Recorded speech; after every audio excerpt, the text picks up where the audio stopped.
أعوذ بالله من الشيطان الرجيم بسم الله الرحمن الرحيم وصلى الله على محمد وعلى آله الطيبين الطاهرين الذين أذهب الله عنهم الرجس وطهرهم تطهيرا اللهم صل على محمد وآل محمد ولعنة الدائمة الباقية على أعدائهم ومنكر فضائلهم وغاصب حقوقهم أجمعين من يوم عداوتهم إلى قيام يوم الدين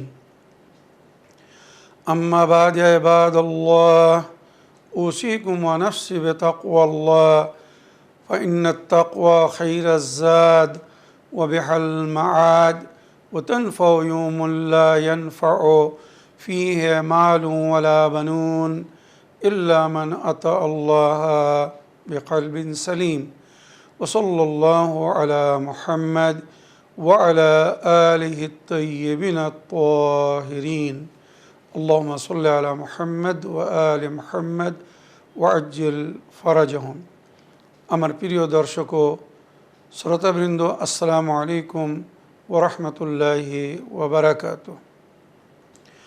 আপনাদের সকলকে আন্তরিক সালাম ও শুভেচ্ছা জানিয়ে আজকের অনুষ্ঠান ইসলাম ইন বাংলায় আপনাদেরকে স্বাগতম জানাই। আশা করি আপনারা যে যেখানে আছেন ভালো আছেন, কুশল ও মঙ্গলে আছেন, সুখে থাকুন, শান্তিতে থাকুন, সমস্ত প্রকারের দুঃখ কষ্ট থেকে মুক্তিতে থাকুন।